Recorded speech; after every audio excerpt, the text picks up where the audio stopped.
सबको जय मसीह की। जय मसीह। जय मसीह। तो आइए, समय है परमेश्वर की आराधना का।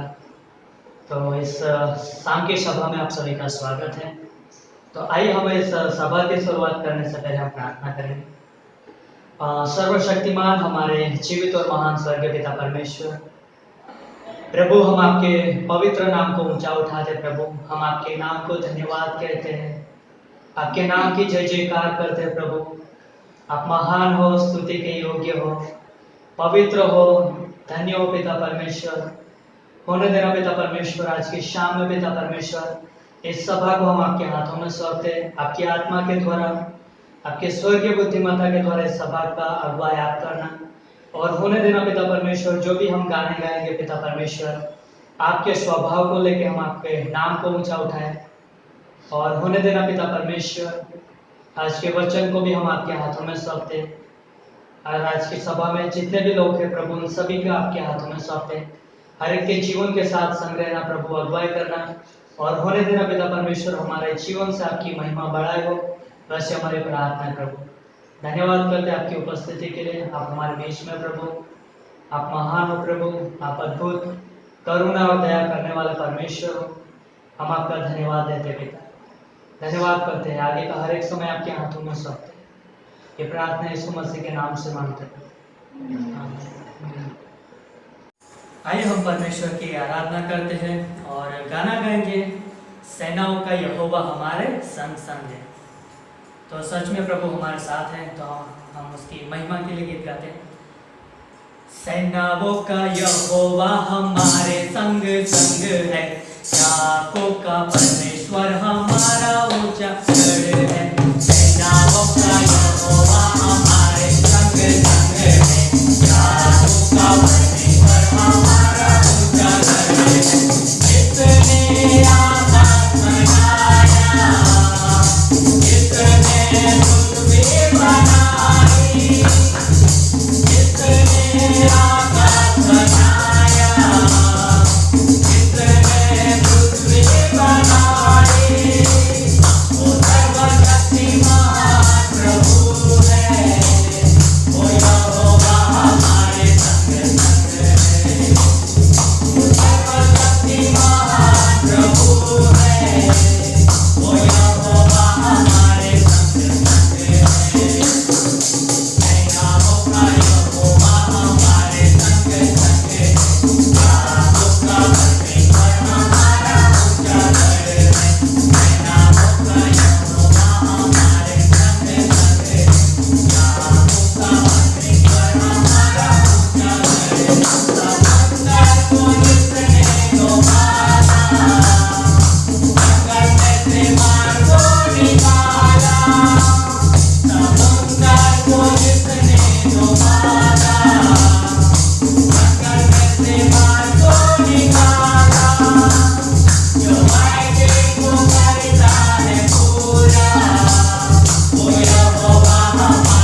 और एक गाना नहीं, तेरा प्यार है महान, तेरा प्यार है,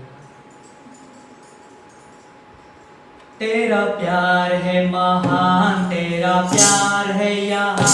मैं जो पहले मुर्दा था, तूने डाले मुझ में जान। तेरा प्यार है महान, तेरा प्यार है यहाँ। मैं जो पहले मुर्दा था, तूने डाले मुझ में जान। क्यों ना बोलो फिर मैं तेरी जय जयकार, क्यों ना बोलो फिर मैं तेरी जय जयकार, जय जयकार, जय जयकार। तूने मेरे लिए क्या कुछ न किया, जय जयकार, जय जयकार। तूने मेरे लिए क्या कुछ न किया। मेरी मूरत बिगड़ी थी, मेरा दिल था खाली, तूने सिखाया उसे ताकि आए हरियाली। मेरी मूरत बिगड़ी थी, मेरा दिल था खाली, तूने सिखाया उसे ताकि आए हरियाली। क्यों ना बोलो फिर मैं तेरी जय जयकार, क्यों ना बोलो फिर मैं तेरी जय जयकार, जय जयकार, जय जयकार। तूने मेरे लिए क्या कुछ न किया, जय जयकार, जय जयकार। तूने मेरे लिए क्या कुछ न किया। आई जीवन में खुशी, आई अपनी जिंदगी, तू है जिंदा था किया, तूने यहाँ है किया। आई जीवन में खुशी, आई अपनी जिंदगी, तू है जिंदा था किया, तूने यहाँ है किया। क्यों ना बोलो फिर मैं तेरी जय जयकार, क्यों ना बोलो फिर मैं तेरी जय जयकार, जय जयकार, जय जयकार। तूने मेरे लिए क्या कुछ न किया, जय जयकार, जय जयकार। तूने मेरे लिए क्या कुछ न किया। अपनी रूपे भर दिया, अपनी शक्ति मुझको दी, ताकि तुम्हें गवाही देगी उसने की। अपनी रूपे भर दिया, अपनी शक्ति मुझको दी, ताकि तुम्हें गवाही देगी उसने की। क्यों ना बोलो फिर मैं तेरी जय जयकार, क्यों ना बोलो फिर मैं तेरी जय जयकार, जय जयकार, जय जयकार। तूने मेरे लिए क्या कुछ न किया, जय जयकार, जय जयकार। तूने मेरे लिए क्या कुछ न किया, तूने मेरे लिए क्या कुछ न किया, तूने मेरे लिए क्या कुछ न किया। धन्यवाद करते हमारे जीवित और महान स्वर्गीय पिता। प्रभु हम आपके जीवित नाम को ऊंचा उठाते प्रभु। धन्यवाद हो पिता परमेश्वर उस नाम के लिए जो जय जयकार के नाम के योग्य है, वो नाम जो सर्वश्रेष्ठ नाम है। हाँ प्रभु हम धन्यवाद देते हैं, हम आपकी जय जयकार करते प्रभु। हाँ पिता परमेश्वर आपने हमारे जीवन में अद्भुत और महान कार्य किया है प्रभु। हमारे जीवन में, हमारे परिवार में पिता, हमारे चर्च के अंदर पिता परमेश्वर आपने अद्भुत काम किए हैं पिता। हम आपकी विश्वास योग्यता के लिए, आपकी भलाइयों के लिए हम आपका धन्यवाद देते हैं प्रभु। आपका जो प्रेम है हमारे प्रति वो अद्भुत है पिता परमेश्वर। धन्यवाद करते हैं कि आप हमारे साथ हो प्रभु, आपके वायदे हमारे साथ है प्रभु। हमें प्रोत्साहन देने के लिए, आपकी महिमा आराधना करने के लिए धन्यवाद करते हैं प्रभु। हम आपकी महिमा करते पिता। धन्यवाद हो यीशु राजा, धन्यवाद हो।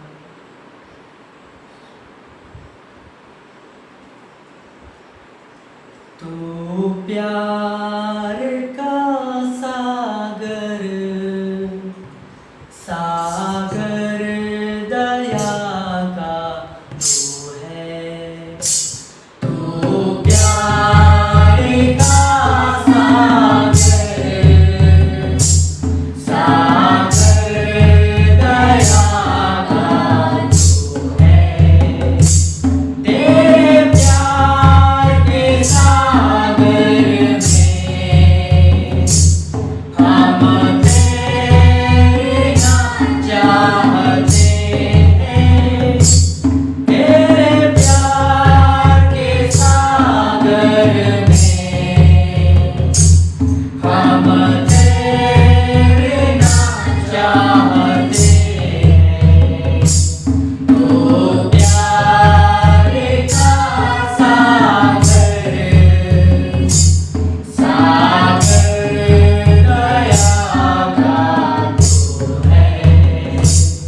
तू है। परमेश्वर होने पर भी तू मानव रूप धारण किया। परमेश्वर होने पर भी तू मानव रूप धारण किया। प्रभु तेरे इसी प्यार ने हमको दीवाना बनाया। प्रभु तेरे इसी प्यार ने हमको दीवाना बनाया। तू प्यार का सागर, सागर दया का तू है। तू प्यार का सागर,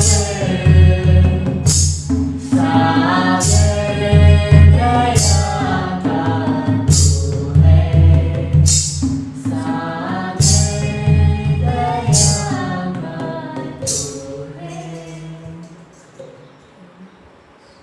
प्रभु यीशु मसीह धन्यवाद करते हैं। सच में परमेश्वर आप प्यार के सागर है प्रभु। हम जितना आपको धन्यवाद दें परमेश्वर उतना कम है प्रभु। परमेश्वर आप फिर भी परमेश्वर आपको हम अपने जीवन में ऊंचा उठाते हैं प्रभु। धन्यवाद करते हैं इस आराधना के लिए प्रभु जो आपने हमें अगुवाई किया प्रभु। धन्यवाद करते हैं इस समय के लिए कि प्रभु आप अभी हमसे बात करने वाले हैं परमेश्वर आपके वचन से प्रभु। धन्यवाद करते हैं इस समय के लिए कि प्रभु यीशु मसीह आप अपने वचन के द्वारा हमें बात करिए, अगुवाई करिए और आपकी सामर्थ्य हमें दीजिए परमेश्वर समझने के लिए। तो बुद्धिमत्ता दीजिए परमेश्वर आपके वचन को परमेश्वर आप गहराई से अपने दिल में बसाने के लिए प्रभु यीशु मसीह। हम चाहते हैं कि प्रभु यीशु मसीह आपकी अगुवाई हमें हो परमेश्वर। धन्यवाद करते हैं आपके दास के लिए प्रभु जो भी आज हमारे बीच में वचन बांटेंगे परमेश्वर। वो संदेश परमेश्वर आप अभिषेक करना परमेश्वर। आपके दास को भी आप अभिषेक करना और अद्भुत रीति से इस्तेमाल करना परमेश्वर। सुनने वालों के ऊपर प्रभु आपका अनुग्रह और दया हो परमेश्वर। आपके प्रेम में परमेश्वर सबको परमेश्वर लेके चलना, इसे हम प्रार्थना करते हैं। धन्यवाद करते प्रभु यीशु मसीह। आगे का समय आपके हाथों में सौंपते, अगुवाई करिए, मदद करिए प्रभु यीशु मसीह के नाम से हम मांगते हैं, आमीन। मेरे साथ निकाल सकते हो लूका की किताब उसका 19वां अध्याय 1 से 10 पंक्ति। लूका की किताब उसका 19वां अध्याय और 1 से 10 पंक्ति। तो जैसे यहाँ पर लिखा है, वह यरीहो में प्रवेश करके जा रहा था।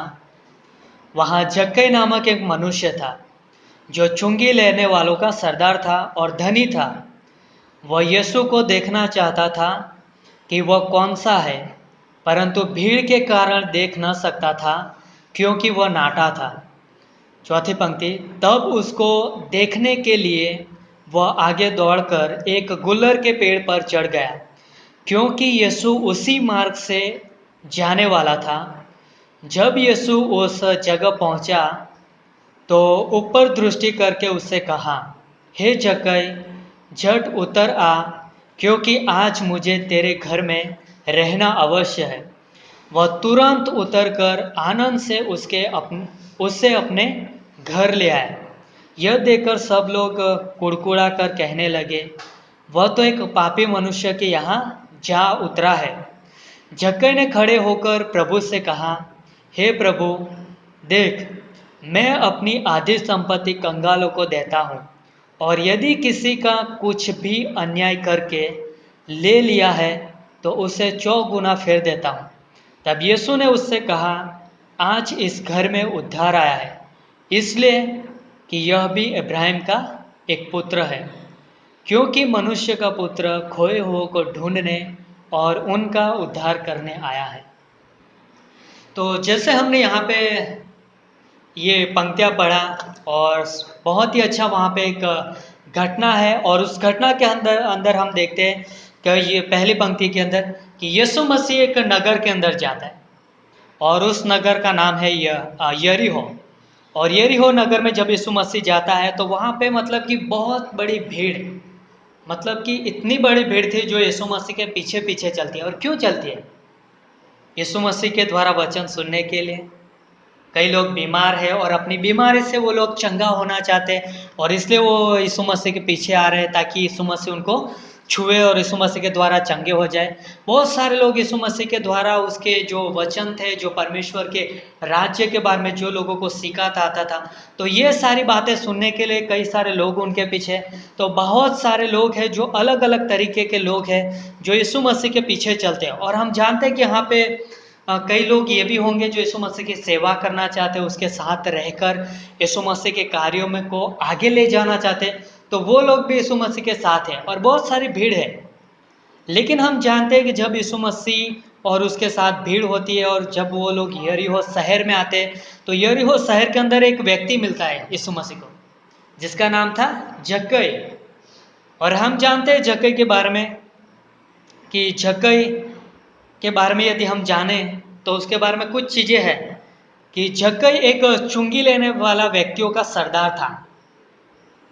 और हम जानते हैं कि जो लोग चुंगी वाले थे तो यीशु मतलब उस समय में हम जानते हैं कि उस समय में मतलब कि जो लोग चुंगी लेने वाले व्यक्ति होते थे तो उस समय के लोग चुंगी वाले लेने वाले व्यक्तियों को नफरत करते थे, क्योंकि मतलब कि उनका जीवन कैसा था, एक बेईमानी से लोगों के का पैसा लूट लेना। एक लोग उनको एक चोर की नज़रों से देखते थे, लोग उनको एक पापी के नज़रों से एकदम तुच्छ जानते थे। और उस समय के अंदर मतलब वो लोग मतलब एक नापसंद लोग थे, मतलब लोगों के द्वारा मतलब वो लोग तुच्छ जाने जाते थे, क्योंकि वो लोग धोखे से मतलब कि लोगों के पास से पैसे ले लेते। तो हम जानते हैं जक्कई कौन था, एक चुंगी लेने वाला व्यक्ति था। और हम जानते हैं कि लोगों के द्वारा मतलब वो गलत नज़रों से देखा जाता था। और दूसरा हम देखें कि वो बहुत बड़ा धनी व्यक्ति था, धनवान था, उसके पास पैसों की कोई कमी नहीं था। कहा जाए कि उसके पास मतलब बहुत सारा पैसा था, वो अपने जीवन में मतलब जो कुछ करना चाहे वो कर सकता था, मतलब बहुत सारी चीज़ें थी। और वो हम जानते हैं कि धनवानों को परमेश्वर के पास आना बहुत मुश्किल होता है, बहुत कठिन बात ठहरती है, क्योंकि उनके पास पैसा होने के बाद उनको ऐसा लगता है कि हमें जो चाहिए वो सारी चीज़ें हम कर सकते हैं, तो इसलिए वो परमेश्वर के पास उनके पास कठिन होता है आने के लिए। और हम देखते हैं कि वो तीसरी बात हम देखें उसके जीवन के बारे में कि वो खुद जानता था कि वो एक पापी है। जक्कई को खुद पता था क्योंकि वो पापी है, क्योंकि वो लोगों को धोखा देता था और धोखे भर से भरा उसका जीवन था। और वो अपने जीवन के बारे में वो बहुत ही अच्छे तरह से वो जानता था, क्योंकि वो आवश्यकता के उपरांत भी लोगों को चीटिंग करके, लोगों को धोखे से, लोगों को लूट से वो पैसा को जमा करते थे। और इसकी वजह से यहूदी लोग भी उसको नफरत करते थे। यहूदी की नज़र में भी वो लोग एक घृणित पात्र था, लोग उसको गलत दृष्टि से देखते थे। और हम जानते हैं कि यहूदियों पर इसलिए उसको नफरत करते थे क्योंकि वो व्यवस्था के बाहर अपना जीवन जीता था। व्यवस्था की जो कानून होता है, व्यवस्था का जो विद्या होती है, जो नियम होता है, उसके अलावा वो अपना जीवन बाहर जीता था। और इसलिए यहूदी लोग भी उनको नफरत करते थे। और यहाँ तक कि माना जाता है कि वो लोग रोमन जो सरकार होती है उनके लिए काम करता है, वो अपने यहूदी समाज के लिए, यहूदी धर्म के लिए वो काम नहीं करता है, और जिसकी वजह से यहूदी उनको नफरत भी करते थे। और हम उसके बारे में चौथी बात देखेंगे तो वो एक नाटा व्यक्ति था, वो कद में बहुत छोटा व्यक्ति था। लेकिन हम देखते हैं जक्कई के जीवन के बारे में कि जब उसकी मुलाकात यीशु मसीह से होती है तो उसके जीवन में मतलब किस तरीके से परिवर्तन आता है, किस तरीके से उसके जीवन में हो सकता है ये उसके स्वाभाविक बातें हैं जो हो सकता है पसंद हो या ना हो, लेकिन हम जानते हैं कि कुछ चीज़ें जो उसके जीवन में अच्छी बातें थी। तो हम तीसरी पंक्ति देखते हैं उसके बारे में, वह यीशु को देखकर देखना चाहता था कि वह कौन सा है। क्या लिखा है? वह यीशु को देखना चाहता था कि वह कौन सा है। मतलब कि हम देखते हैं कि जक्कई के जीवन के बारे में एक चाह थी, एक इच्छा थी, और वो चाहता था कि यीशु मसीह को देखना चाहता था। जक्कई ने अपने जीवन में यीशु मसीह के बारे में उसने बहुत सारी चीज़ें सुन के रखा था कि यीशु मसीह चंगाई देने वाला परमेश्वर है। उसने बहुत सारी चीज़ें सुना था कि वो हमारी प्रार्थनाओं को सुनने वाला परमेश्वर है। और जक्कई ने यह भी सुना था कि वो पापियों से प्रेम करता है। तो जक्कई ने देखा, अपने जीवन में एक दृढ़ निर्णय लिया और निर्णय ये लिया कि मुझे यीशु मसीह को देखना है। क्योंकि जक्कई आज तक यीशु मसीह को अपनी आंखों से वो नहीं देख पाया था कि आखिर वो कौन सा है यीशु मसीह। व्यक्तिगत रीति से जक्कई ने यीशु मसीह के साथ कोई भी समय नहीं बिताया था, और इसलिए उसने एक निर्णय लिया कि इस जक्कई ने निर्णय लिया कि यीशु मसीह स्थान पर आया तो क्यों ना मैं उसको देखूं। और इसलिए वो देखने के लिए वो कहाँ पे गया? यीशु मसीह के पास गया। लेकिन क्या हुआ? वहाँ पे उसके सामने एक रुकावट क्या बन गई? बहुत बड़ी भीड़ थी, और भीड़ के कारण वो वहाँ पे नहीं जा सका। और दूसरी चीज़ कि वो नाटा था, और नाटा होने के नाते वो यीशु मसीह को बिल्कुल नहीं देख पाया। और इसलिए उसने एक योजना बनाया, और इसलिए उसने एक मकसद बनाया कि मुझे आज यीशु मसीह को देखना ही है। चाहे भीड़ मुझे कुछ भी कहे, चाहे कुछ भी लोग सोचें, लेकिन मुझे यीशु को जानना है, मुझे यीशु को देखना है। और इसलिए यीशु मसीह जिस स्थान से होकर जाने वाला था, उस स्थान के रास्ते से होकर वो जक्कई गुजरा। और वहाँ का एक पेड़ था, जैसे हम बाइबल में देखते हैं कि गुल्लर नाम का पेड़ था, और उस पेड़ के ऊपर वो चढ़ गया ताकि वो यीशु मसीह को आसानी से देख सके। तो जब इसकी जक्कई की जो चाह थी यीशु मसीह को देखने के लिए, और उस देखने के लिए वो गुल्लर के पेड़ के ऊपर चढ़ जाता है। और हम जानते हैं कि जब यीशु मसीह उस स्थान पे होके गुजरता है तो क्या होता है कि जक्कई और यीशु मसीह के साथ वार्तालाप होती है, और अच्छा एक समय रहता है। तो हम जानते हैं कि परमेश्वर को जानना हमारे लिए सौभाग्य है, क्योंकि परमेश्वर को जानने के लिए परमेश्वर ने हमें वचन दिया है, पूरा बाइबल दिया है, ताकि हम परमेश्वर को अच्छी तरह से जान सके। और हम बाइबल के अंदर देखते हैं कि पौलुस के बारे में भी, कि पौलुस यीशु मसीह को जानना चाहता था। और हम पौलुस के बारे में देखें कि उसके पास क्या कुछ नहीं था, वो भी धनवान था, उसके पास भी सारी चीज़ें थी, उसको बड़ा पद था, उसको शास्त्रियों का वो शास्त्री था, वो फरीसियों का फरीसी था, यहाँ तक कि उसके पास अच्छा सा डिग्री था, सारी चीज़ें उसके पास थी, उसे किसी चीज़ की कमी नहीं थी, अच्छा पद भी था। लेकिन वो मसीह को जानना चाहता था, उसने मसीह को पाया था और मसीह को वो जानना चाहता था, और इसलिए उसने अपनी सारी चीज़ों को उसने कूड़ा समझा। मतलब कि जो कुछ भी बातें थी जो उसके और परमेश्वर के बीच में जो रुकावट बनती थी, उसको उसने साइड पर किया, ताकि मसीह को जानने के लिए कोई भी बात रुकावट न हो जाए। तो इसलिए हम जानते हैं कि पौलुस के बारे में कि पौलुस ने मसीह को अच्छे तरह से जान लिया, उसके स्वभाव को रहे। और इसलिए हम उसके पत्रियों में भी जब हम देखते हैं कि वहाँ पे वो बहुत अच्छी तरह से यीशु मसीह के परमेश्वर के स्वभाव को प्रकट करता है, कि वो परमेश्वर था फिर भी मनुष्य बना, मतलब किस तरीके से अपने आप को स्वभाव में, मतलब मसीह के तरह अपने आप के स्वभाव को बनाना। और हम जानते हैं उसने सबसे बड़ा परमेश्वर के अनुग्रह के बारे में देखा जब पौलुस ने। और इसलिए हम जानते हैं कि पौलुस अपने जीवन में ये कह पाया कि आज मैं जो कुछ भी हो परमेश्वर के अनुग्रह से हो। क्यों कह पाया? क्योंकि वो परमेश्वर के स्वभाव को जान पाया अच्छी तरह से, उसके साथ समय बिता पाया, और इसलिए वो कह पाया कि आज मैं जो कुछ भी हो परमेश्वर के अनुग्रह से हो।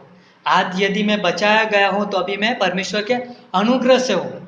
यदि आज मैं सेवा करता हूँ तो मैं उसके अनुग्रह से सेवा करता हूँ। तो ये सारे स्वभाव वो अच्छी तरह से जान पाया, और इसलिए उसके अनुग्रह के द्वारा वो परमेश्वर की सेवा कर पाया। तो और इसलिए हम जानते हैं कि पौलुस ने एक निर्णय भी लिया, एक उसका स्टेटमेंट बोला जाता है कि जीना मसीह और मरना लाभ है। क्यों कहा उसने ये बातें? क्योंकि वो मसीह को अच्छी तरह से जान पाया, और इसलिए वो कह पाया कि यदि मैं जीऊँगा तो उसके कार्य के लिए, उसकी सेवा के लिए, उसकी महिमा के लिए, जब तक मैं इस धरती पर हूँ, जब तक मैं जिंदा हूँ, तब तक मैं अपने जीवन को उसके कार्य के लिए दूंगा। और इसलिए उसने ये स्टेटमेंट कह पाया, और इसलिए वो कह पाएगा कि जीना मसीह और मरना लाभ है। और मरना लाभ मतलब कि मैं यदि मर भी गया, चाहे वो सताव से हो, चाहे वो कोई भी बात से क्यों ना हो, लेकिन मैं मसीह को देखूंगा, और मसीह को देखूंगा क्योंकि अद्भुत उसका स्वभाव है, क्योंकि मैंने उसको जाना इस धरती पर रहते हुए, लेकिन धरती पर रहते हुए भी धुंधली चीज़ें दिखाई दिए थी, लेकिन मैं जब उसको आमने सामने मिलूंगा तो अद्भुत तरीके से वो मैं उसको देखूंगा। तो मतलब कि मसीह को जानना एक विश्वासियों के लिए मतलब व्यर्थ बात नहीं है। उसके साथ समय बिताना, चाहे वचन में समय बिताना हो, चाहे प्रार्थना में समय बिताना हो, चाहे वो कलीसिया में आना और परमेश्वर की आराधना करना, ये सारी चीज़ें एक विश्वासियों के लिए मतलब व्यर्थ बात नहीं है, उनके लिए अनंत परिणाम है। और इसलिए चाहे लोग कुछ भी कहें कि आपको विश्वासी बन के क्या फ़ायदा हुआ, लोग ये भी कह सकते हैं कि आप विश्वासी हो आपके जीवन में, फिर भी अभी आप हो सकता है अभी आप बीमारी से ठीक नहीं हुए। लोग ये भी कह सकते हो कि आप बाइबल का कॉलेज जा रहे हो बाइबल क्लास के लिए, आपको क्या मिलेगा। लोग ये भी कहेंगे कि आप सेवा करते हो, आपको क्या फ़ायदा होगा। लेकिन हम बाइबल की दृष्टि से, हम परमेश्वर की नज़रों से देखें, पतरस ने क्या कहा कि हे प्रभु हम जाए तो कहाँ जाए, क्योंकि अनंत जीवन की जो बातें हैं तेरे ही पास है।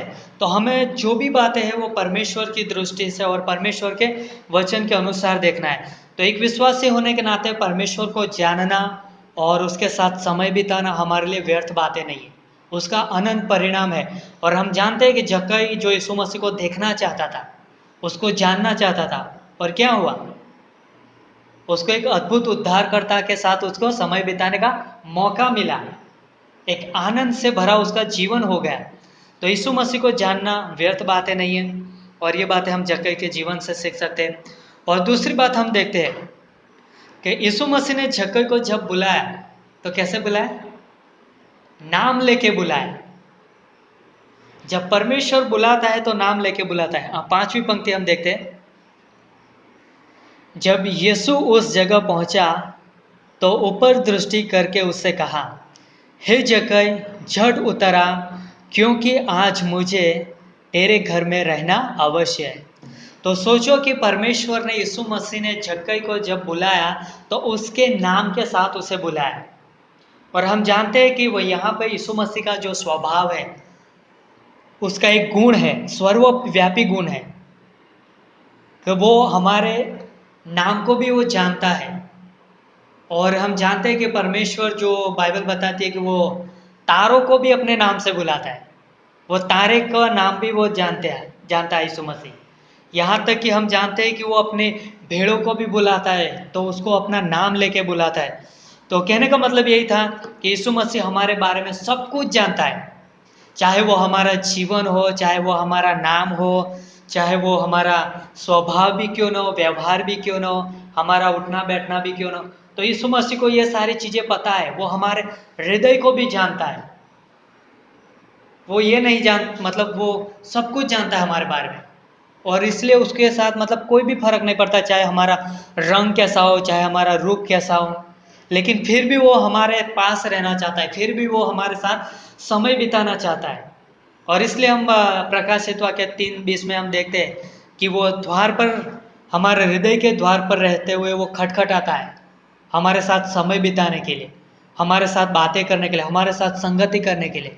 सोचो कि वो सारे ब्रह्मांड का मालिक, सारी सृष्टि का मालिक, वो परमेश्वर हमारे साथ समय बिताना चाहता है। और यहाँ पे हम जानते हैं कि जक्कई को वो अपने नाम से बुलाता है, व्यक्तिगत रूप से उसके पास जाता है, और वो जो पेड़ के ऊपर था तो उसकी ओर दृष्टि करके उससे कहता है कि हे जक्कई तू जल्दी से नीचे उतर आ, क्योंकि आज मुझे तेरे घर पे रहना अवश्य है, आज तेरे साथ समय बिताना अवश्य है, क्योंकि तेरे अंदर एक चाहत है मुझे जानने के लिए, तेरे अंदर एक भूख है मेरे साथ समय बिताने के लिए।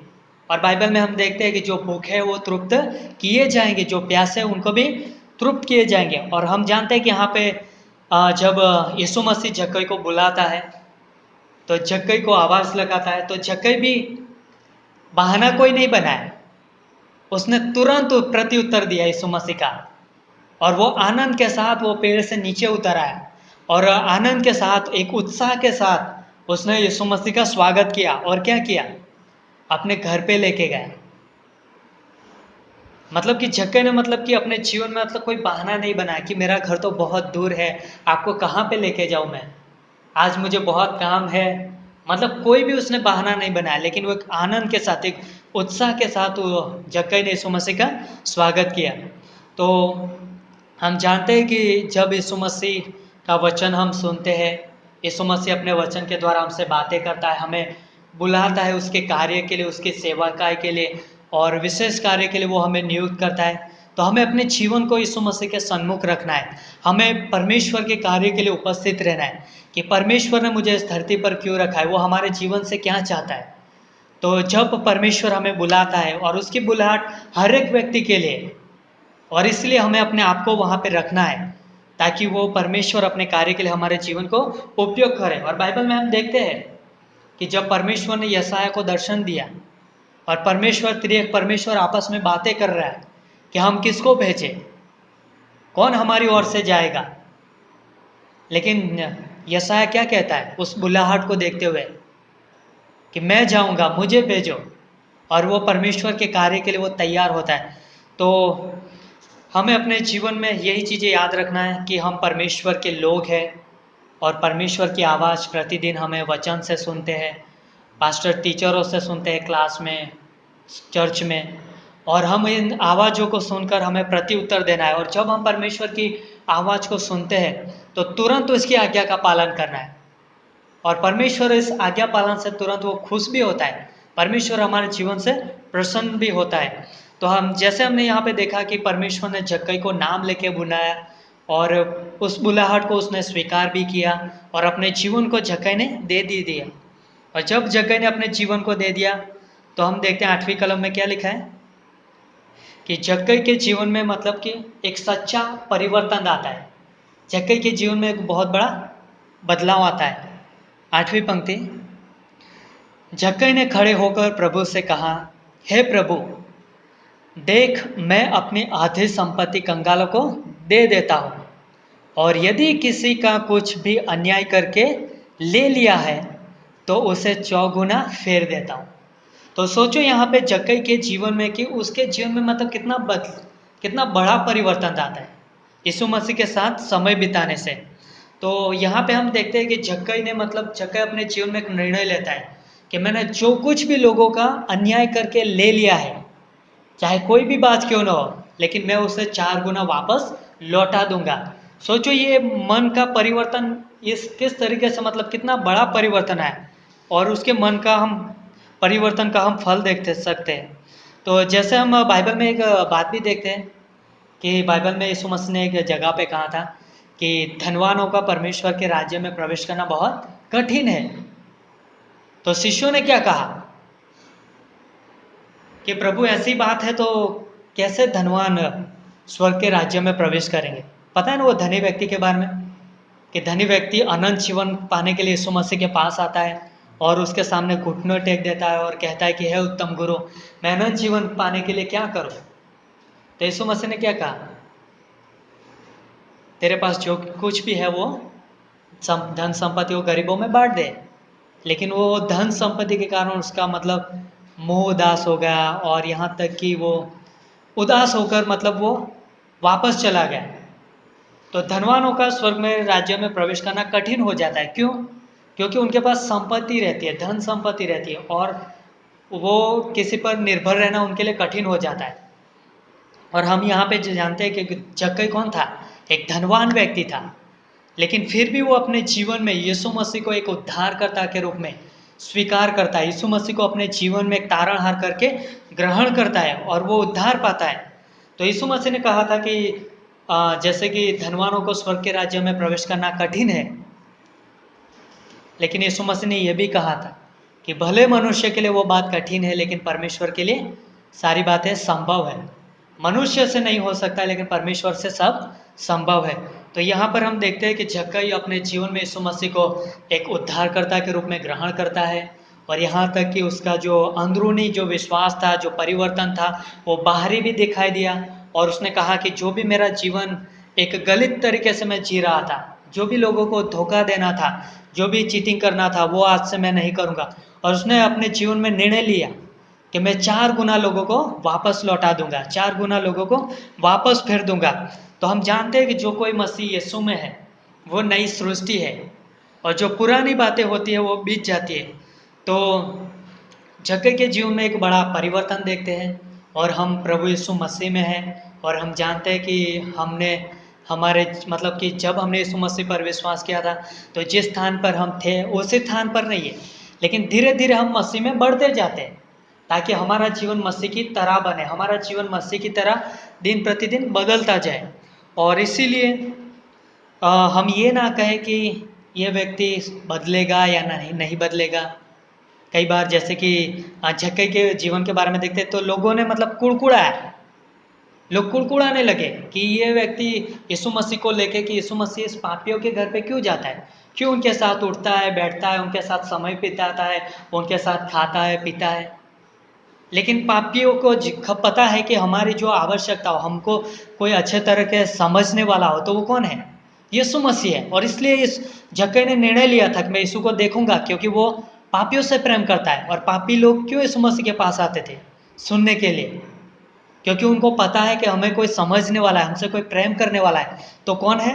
यीशु मसीह है। तो इसीलिए हम कभी ये ना सोचे कि ये व्यक्ति कभी नहीं बदलेगा, हम कभी ये ना सोच विचार कर, क्योंकि ये हमारे सोच विचार पर नहीं है, ये यीशु मसीह के ऊपर आधार है, उसके अनुग्रह पे आधार है, उसके प्रेम के ऊपर आधार है, उसकी दया और उस करुणा के ऊपर आधार है। यदि कोई व्यक्ति अपने जीवन को परमेश्वर के सम्मुख रखता है और तो परमेश्वर की दया वो उसके जीवन में बदलता है, वो उसके जीवन में बदलाव लेके आता है।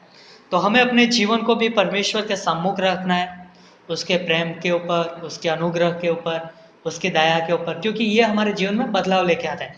तो यहाँ पे हम देखते हैं कि जैसे जक्कई ने अपने जीवन को यीशु मसीह को समर्पित कर दिया और यीशु मसीह का जीवन ही उसके जीवन में बदलाव लेके आया, उसका अनुग्रह ही उसके जीवन में बदलाव लेके आया। और हम इसीलिए हम अपने जीवन को परमेश्वर के कार्य के लिए देते हैं। तो जैसे हमने देखा यहाँ पे कि जक्कई के जीवन के बारे में हमने 3 बातें देखा कि वो यीशु मसीह को देखना चाहता था और उसका देखना, उसके पास जो दृढ़ निर्णय था वो व्यर्थ नहीं ठहरा, वो उसके लिए लाभकारक ठहरा। और इसलिए हम जानते हैं कि जक्कई ने अपने जीवन में यीशु मसीह को पाया। और यदि कोई, हम जानते हैं बाइबल में कि जो कोई व्यक्ति यीशु मसीह को, परमेश्वर को देखना चाहता है, और बाइबल हमें यह भी बताती है कि जिसका मन शुद्ध है वो परमेश्वर को देखेंगे। तो बाइबल में यीशु मसीह ने कहा यूहन्ना 14:6 के अनुसार कि मार्ग, सत्य और जीवन मैं हूँ, और जो कोई यीशु मसीह के पास आता है, उसके बलिदान पर विश्वास करता है, तो वो यीशु मसीह को देख पाता है। तो हम जानते हैं कि जो व्यक्ति यीशु मसीह को देखना चाहता है तो उसका देखना भी पूरा होगा। और दूसरी चीज़ हमने देखा कि जक्कई को यीशु मसीह की बुलाहट मिला और उस बुलाहट को उसने स्वीकार किया। तो हम जानते हैं कि यीशु मसीह की जो बुलाहट है प्रत्येक विश्वासी के पास है, प्रत्येक विश्वासी के लिए यीशु मसीह की बुलाहट है। और हम जानते हैं कि यीशु मसीह प्रत्येक विश्वासी को अपने कार्य के लिए उपयोग करना चाहता है। हो सकता है अलग अलग कार्य हो, लेकिन परमेश्वर यीशु मसीह चाहता है कि अपनी देह के लिए वो बहुतायत से उपयोग बने। तो इसलिए हमें अपने जीवन को यीशु मसीह की बुलाहट के लिए अपने आप को समर्पित करना है। तीसरी बात हमने देखा कि जक्कई के जीवन में बहुत बड़ा बदलाव आता है। किसकी वजह से? यीशु मसीह की वजह से। और इसीलिए हम जानते हैं कि यीशु मसीह जिसके जीवन में आता है वो सबसे बड़ा बदलाव का कारण है उसके लिए, सबसे बड़ी, क्योंकि अब वो इस संसार का नहीं रहता है, वो स्वर्गीय स्थानिक का व्यक्ति बन जाता है, वो धर्मी बन जाता है, वो स्वर्गीय नागरिक बन जाता है। और वो मतलब कि उसका पूरा स्थान, पूरा जीवन, पूरा बदलाव आ जाता है। तो यीशु मसीह के द्वारा हमारे जीवन में बदलाव आता है। तो यीशु मसीह का इस धरती पर आने का मकसद यही था, यूहन्ना 19:10 में, लूका 19:10 में, कि क्योंकि मनुष्य का पुत्र खोए हुए को ढूंढने और उनका उद्धार करने के लिए आया। तो यीशु मसीह इसलिए आया था और उस उद्देश्य को हम इस कहानी के द्वारा, इस घटना के द्वारा पूरा होते हुए देखते हैं कि यीशु मसीह चाहता है कि हर एक व्यक्ति परमेश्वर के साथ रहे, परमेश्वर को खोजे और परमेश्वर की महिमा के लिए हर एक व्यक्ति को जीवन कमाए, लोग नरक से बचे। और यही बात हम पूरा होते हुए देखते हैं। तो काफ़ी सारी चीज़ें हैं जक्कई के जीवन से हम सीख सकते हैं। तो इस वचन के द्वारा परमेश्वर आपको आशीष दे। आमीन। आइए हम प्रार्थना करें। धन्यवाद देते हमारे सृष्टिकर्ता महान परमेश्वर पिता, धन्यवाद हो यीशु मसीह कि आपके क्रूस के बलिदान के लिए, कि आपने हमारे पापों की क्षमा के लिए इस धरती पर आपने जन्म लिया। और धन्यवाद देते हैं कि पिता परमेश्वर आप हमें देखना चाहते हो और इसलिए आपने हमारे लिए अपने बेटे को क्रूस पर कुर्बान किया कि उनके बलिदान के द्वारा हमारी पापों की क्षमा हो, हम नया जीवन पाए और हम आपके साथ स्वर्ग में रहे प्रभु। धन्यवाद देते परमेश्वर पिता आपके इस अद्भुत घटना के लिए जो आपने वचन में रखा है प्रभु, कि हम उस घटना के द्वारा आपके प्रेम को, आपके उद्देश्य को जान सकते हैं। होने देना पिता परमेश्वर, इस समय में हम अपने जीवन को आपके हाथों में सौंपते हैं। हमारा जीवन प्रभु आपकी महिमा के लिए, आपकी सेवा के लिए काम आए प्रभु। जो बुलाहट आपने दिया है उसके अनुसार हम चले पिता परमेश्वर, और आपको महिमा दे पिता परमेश्वर। आपके साथ वचन में, प्रार्थना में समय बिताए और आपका अनंत उद्देश्य को पूरा होते हुए देख पाए, ऐसे हमारी प्रार्थना है प्रभु। धन्यवाद देते हैं महान परमेश्वर। आगे का हर एक समय आपके हाथों में सौंपते हैं। ये प्रार्थना यीशु मसीह के नाम से मांगते हैं प्रभु, आमीन।